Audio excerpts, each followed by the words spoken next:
Samedi 1er mars, comme quasiment tous les premiers samedis du mois, sauf en août et en novembre, le sanctuaire de Pontmain accueillait des pèlerins pour vivre une démarche jubilaire.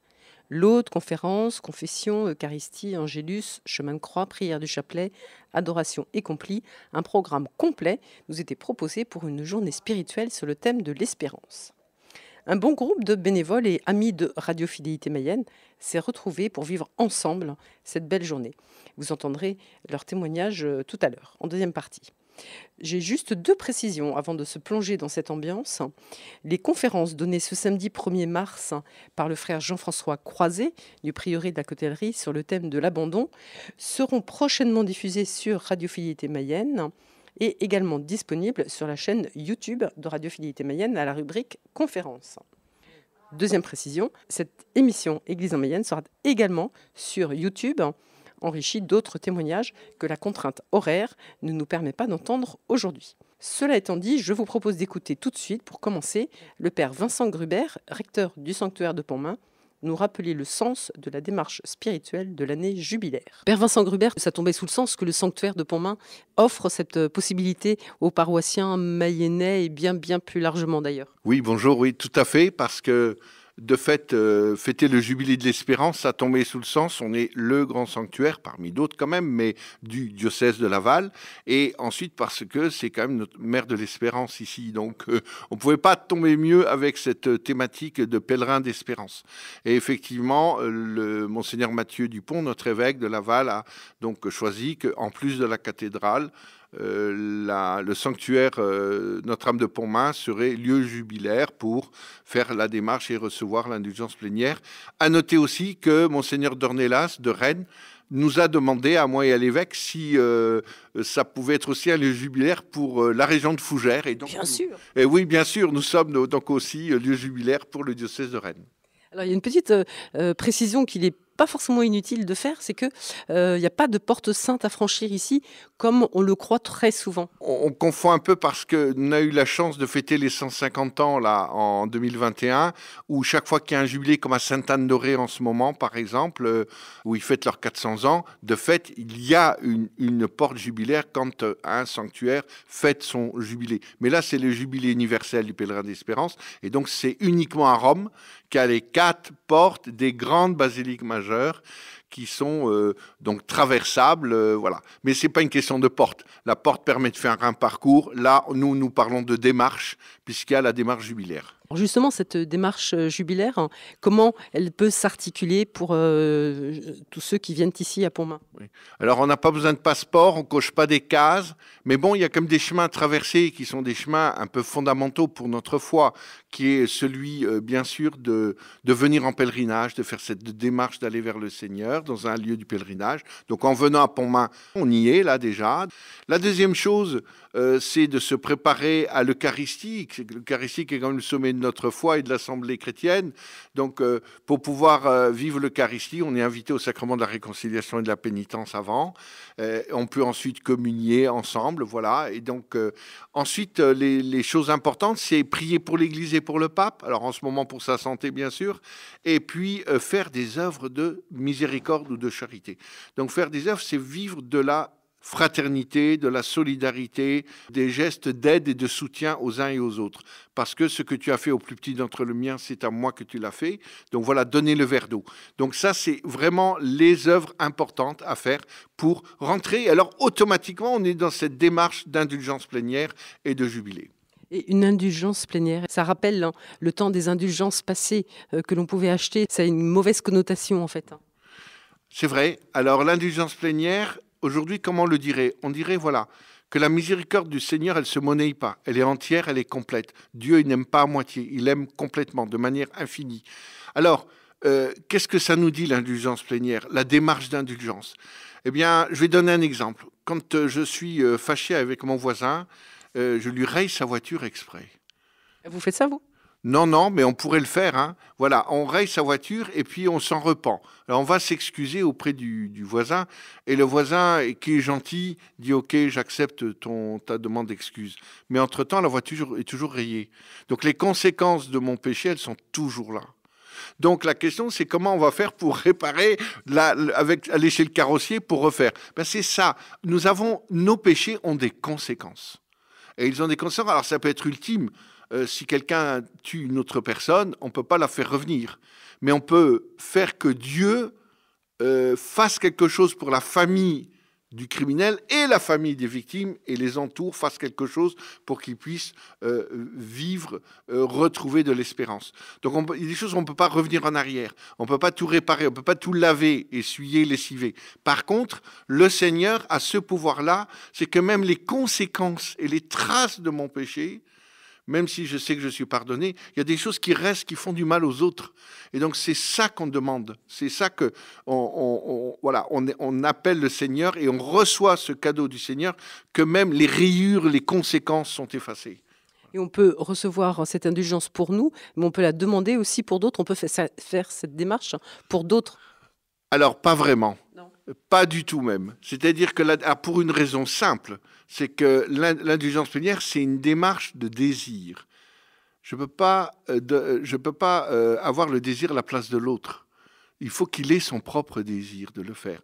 Je peux le faire pour les âmes du purgatoire, pour mes défunts. On dit qu'on peut le faire pour nos défunts. Mais on ne peut pas le faire pour quelqu'un de vivant. Parce qu'il faut qu'il fasse sa propre démarche. On peut lui en parler, on peut l'inviter à le faire. Mais il faut qu'il ait envie de guérir ses traces ou les conséquences de son péché. En tout cas, on peut le faire même pour les âmes du purgatoire qui pourtant, elles, peut-être n'ont pas eu ce désir suffisamment fort en elles au moment du passage. Oui, alors, je ne suis pas spécialiste de l'au-delà, mais par rapport aux défunts et aux âmes du purgatoire, on dit simplement que les suffrages de nos prières, tout ce qu'on fait dans les démarches, des intentions, c'est pour leur libération. On prie pour leur libération. Et donc, pourquoi ? Parce que eux, s'ils ne sont pas encore au ciel, c'est qu'ils sont encore dans les traces de leur péché, c'est qu'il y a encore des conséquences qu'ils n'arrivent pas encore à recevoir complètement l'amour de Dieu qui peut être énorme et peut-être tellement fort qu'ils n'y sont pas encore capables. Donc, on prie pour qu'ils en soient capables, c'est tout. Après, moi, je ne vais pas gloser là-dessus. Je veux simplement dire que l'Église dit qu'ensemble, on peut le faire pour les âmes du purgatoire, pour nos défunts, mais qu'à la place d'un vivant, on ne peut pas le faire. Et alors, Père Vincent Gruber, cette année jubilaire, elle est sous le signe de l'espérance et le pape nous a clairement envoyés pour être des pèlerins d'espérance. Comment est-ce qu'on peut comprendre cette notion d'espérance ? Comment est-ce qu'on peut la vivre surtout ? Et comment est-ce qu'on peut être pèlerin d'espérance soi-même ? Alors voilà, alors ça c'est la question centrale et ça c'est vraiment le chemin à quoi doit aboutir un jubilé d'une part et le jubilé de l'espérance avec l'indulgence.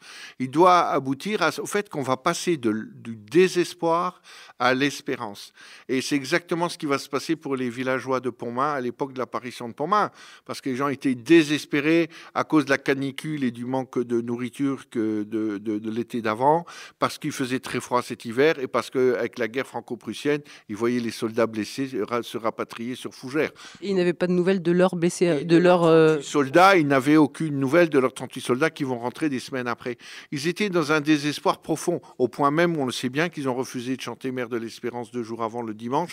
Et quand le curé a voulu allumer les bougies, l'abbé Guérin, il y a quelqu'un qui a dit « N'éclairez pas, monsieur le curé, de toute façon ça ne sert à rien, on a beau prier, Dieu ne nous écoute pas ». Il n'a pas allumé, il a fallu que l'apparition allume pour qu'on rallume de nouveau les bougies. Donc, voilà. Donc l'espérance est revenue très vite au fur et à mesure que les enfants épelaient le message. Alors, qu'est-ce que c'est un jubilé de l'espérance ? C'est pas l'espoir. L'espoir, chacun de nous a de l'espoir. J'ai l'espoir de réussir mon examen, l'espoir de guérir, l'espoir d'atteindre quelque chose. Mais très souvent, ça n'arrive pas, ou pas toujours, ou des fois, on n'y arrive pas. Donc l'espoir, il est humain. C'est quelque chose que je souhaite, mais je ne suis absolument pas sûr. L'espérance, c'est une promesse déjà promise par Dieu et en train de s'accomplir. Donc notre espérance finale, c'est la béatitude en Dieu, la béatitude éternelle, d'être dans le cœur de Dieu, rayonnant dans son amour. Ça, c'est l'espérance finale.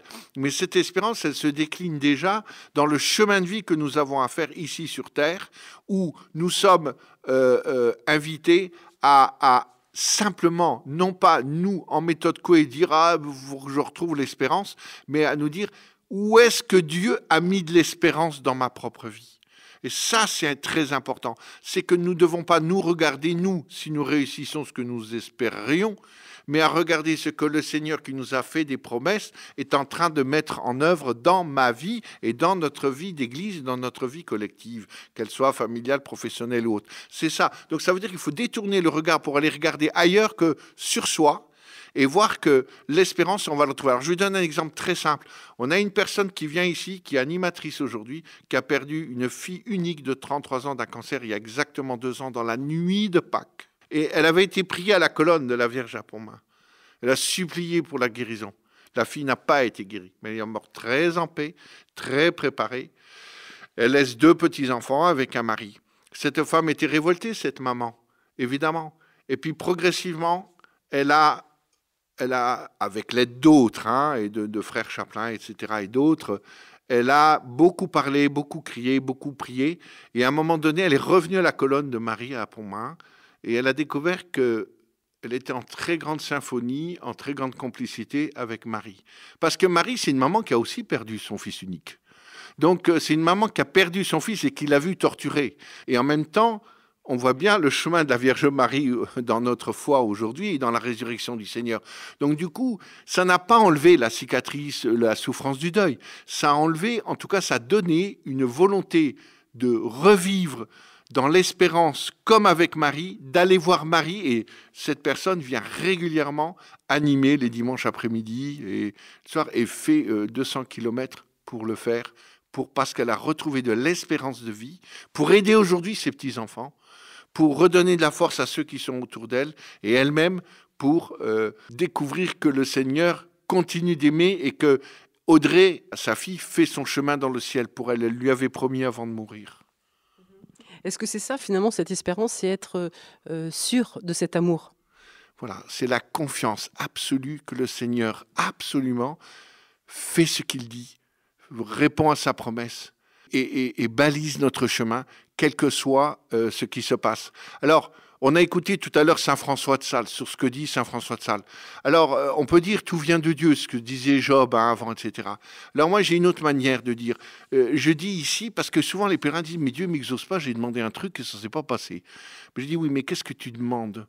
Alors, je vais dire 2 choses. La première, Dieu n'est pas responsable de ce qui m'arrive. Il n'est pas responsable de l'accident de bagnole, il n'est pas responsable du tremblement de terre ou du cyclone, il n'est pas responsable de la maladie du cancer parce qu'on a des traces génétiques qui nous a amenés à avoir ce cancer. Donc, il faut arrêter de croire que Dieu est responsable de toute l'histoire. Dieu, il a créé la création libre. Alors, Dieu n'est pas dans ce qui nous arrive, mais Dieu est et peut être dans ma réponse à ce qui nous arrive. Et je dis toujours aux pèlerins, ne dites pas qu'est-ce que j'ai fait au bon Dieu, mais dites Seigneur, qu'est-ce que je peux faire maintenant? Habite-moi, viens avec moi, que ton Esprit Saint soit avec moi. Qu'est-ce que je vais faire face à cette souffrance? La deuxième chose, c'est qu'on vient tous pour demander des grâces et des guérisons et des ceci et des cela à Marie. C'est très bien, on a raison de venir déposer les valises et de demander à Notre-Dame de Pontmain. C'est très bien, et à son fils. Mais moi, je dis, posez-vous la question, parce qu'en venant à Notre-Dame de Pontmain, Marie, son fils, elle va vous demander quelque chose. Qu'est-ce que toi, tu peux faire pour moi? C'est exactement ce que Bernadette a entendu, les premières paroles de Marie. Me feriez-vous la grâce de venir 15 jours, pendant 15 jours? La mission de Bernadette, c'était de venir. Le Seigneur nous donne à chacun et chacune une mission d'espérance, quand on vient ici. Pas simplement je dépose mes affaires, mais je reçois une mission parce que Dieu m'aime tellement qu'il me fait grandir à travers la mission que je vais porter aux autres après. Et c'est ça, être pèlerin d'espérance, hein, c'est porter vers nos frères? Il y a un moment donné, quand on arrive à sentir, à contempler que le Seigneur fait quelque chose pour moi dans ma vie et qu'il me donne des forces nouvelles et que ce qu'il dit, il l'accomplit progressivement, pas ce que je demande, mais ce qu'il dit, ce qu'il promet, dans les Écritures, dans les événements, dans les paroles, dans les relations, j'ai envie de le partager avec d'autres et j'ai envie que d'autres aussi découvrent quelque chose de cette espérance. Et j'aime bien beaucoup la parole de Saint Séraphin de Sarov, le grand ermite russe, là, à cheval sur le 18e, 19e siècle, qui disait « Acquiert la paix intérieure. Et des milliers autour de toi trouveront leur salut. Acquiert la paix intérieure. Toi, fais ton chemin. Regarde les promesses que Dieu accomplit en toi. Et tu n'as pas besoin de fanfaronner. Ce que tu vis, les gens vont le sentir, tu vas rayonner. Et ça va permettre à d'autres d'entrer dans leur chemin de salut à eux. C'est tout simple d'être pèlerin d'espérance, Père Vincent? Ce qui est réconfortant, c'est que c'est pas que des efforts. Il y a du combat, mais il faut d'abord faire confiance au Seigneur, se remettre dans le Seigneur, parce qu'on a tous envie de se convertir, ceux qui viennent en tout cas ici, mais on a tendance à regarder notre nombril, dire ceci, cela, et puis on voudrait bien piloter notre sainteté, hein. On aimerait bien contrôler, comme on a dit tout à l'heure, on aimerait bien contrôler les affaires. Mais je dis contrôlons nos choix, d'accord, mais laissons faire le Seigneur, regardons-le. Moi, on va rentrer dans le carême 2025 là. Qu'est-ce que dit l'antienne du psaume 94 principal? Entrons dans le combat de Dieu, les yeux fixés sur Jésus-Christ, entrons dans le combat de Dieu. Il ne dit pas regarder, fixés sur notre nombril. Les yeux fixés sur Jésus-Christ, entrons dans le combat de Dieu. Et qu'est-ce que va faire Jésus dans ce carême, dans ce chemin de carême? Passion, oui, on va essayer de le suivre jusqu'à la croix. Mais il y a un tombeau vide après. Et il y a une résurrection. C'est pour ça que quand on entre en carême, tout ce qu'on va faire dans le jeûne, la prière et le partage, c'est parce qu'il est ressuscité. Sinon, ce n'est pas la peine de faire un carême. Merci infiniment, Père Vincent Gruber. Et donc, je rappelle que toute l'année, tous les premiers samedis du mois, une démarche jubilaire est possible ici au sanctuaire de Pontmain qui a accueilli aujourd'hui, entre autres, l'équipe de Radio Fidélité. Oui, alors c'est vrai qu'au mois d'août, évidemment, ce sera le 16 août. Et aussi, il se trouve que la Toussaint tombe le 1er novembre, donc ce sera le 8 novembre.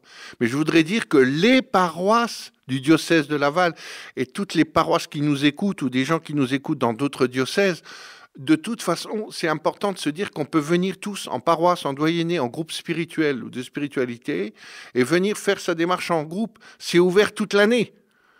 Le jubilé se fait toute l'année. Donc, il y a les samedis pour les individuels, les petits groupes, les petites familles qui viennent comme ça. Mais il y a des paroisses déjà qui ont prévu de venir faire leur journée jubilaire ici à Pontmain. Donc, vous êtes les bienvenus. Le Seigneur vous attend et notre âme de Pontmain aussi.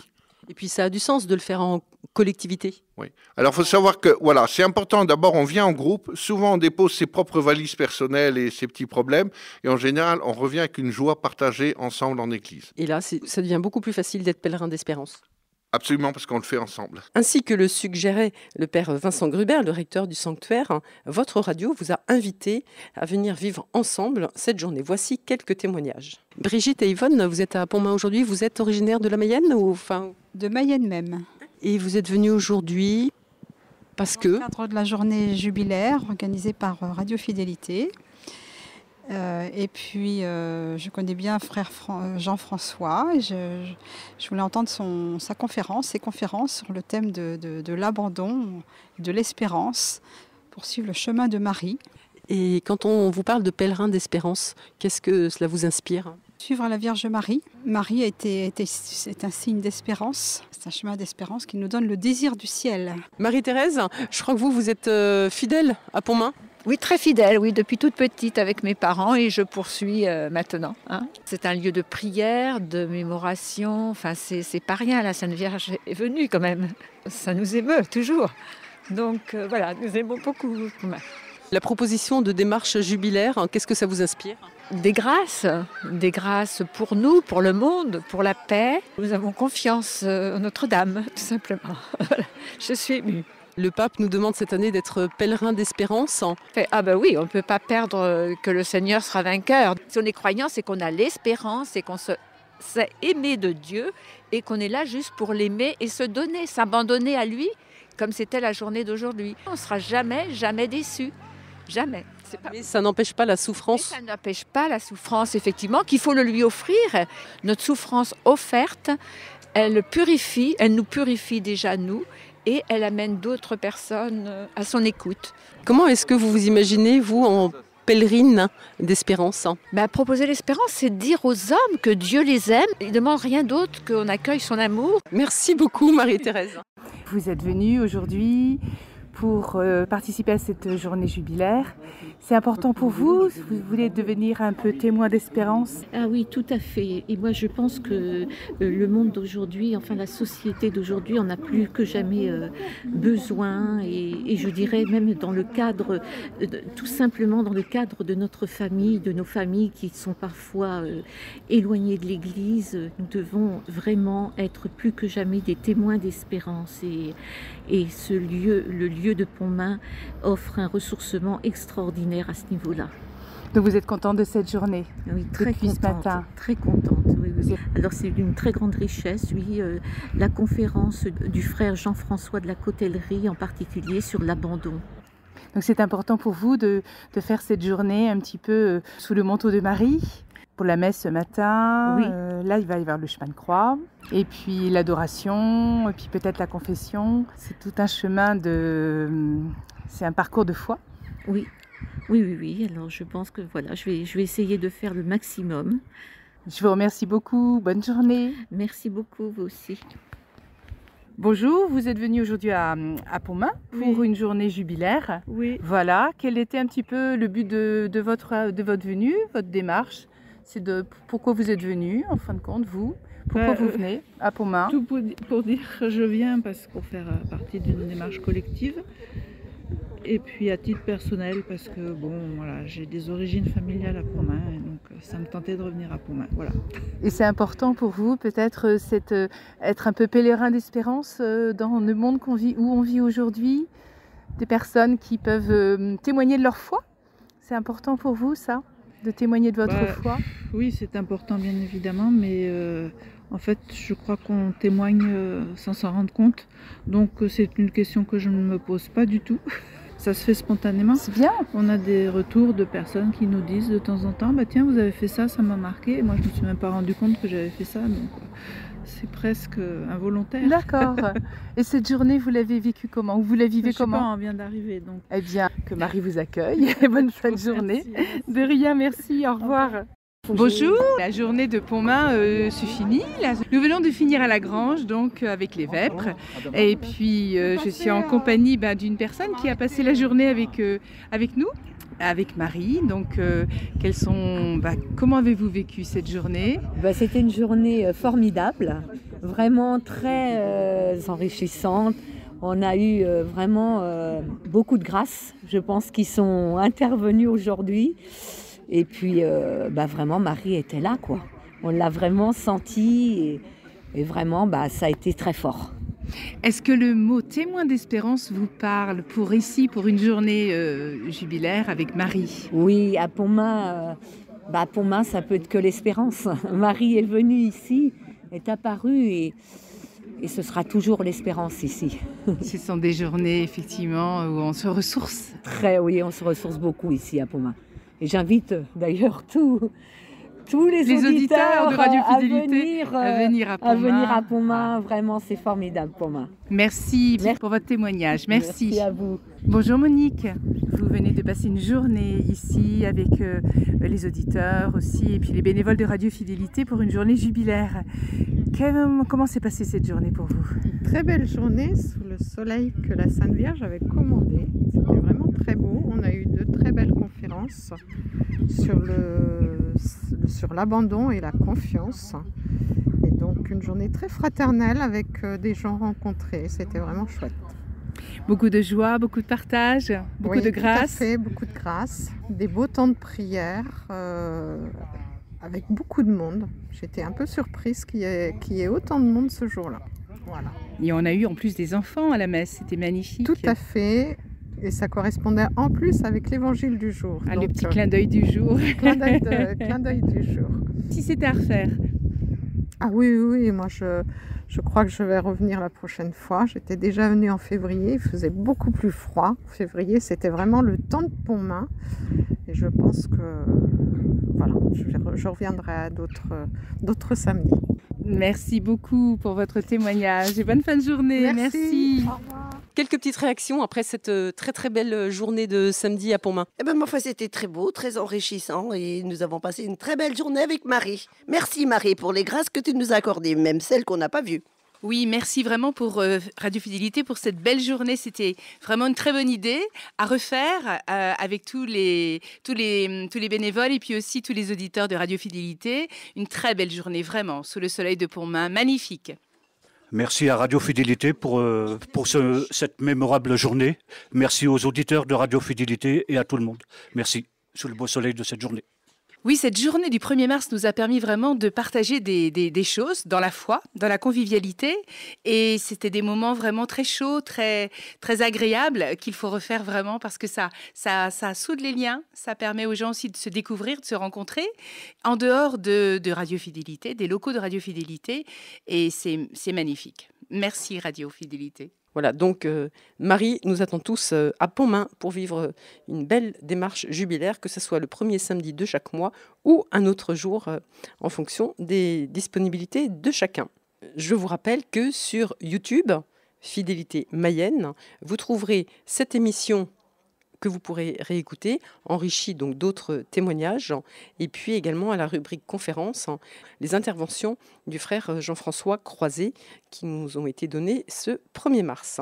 Et puis si vous trouvez que c'était une bonne idée, que si vous regrettez d'avoir raté de vivre ensemble cette journée de démarche jubilaire, eh bien pourquoi pas, nous pourrions organiser une autre journée, c'est un petit peu en fonction de vos souhaits. Donc n'hésitez pas à nous contacter si vous souhaitez que nous organisions à nouveau une démarche jubilaire ensemble à Pontmain.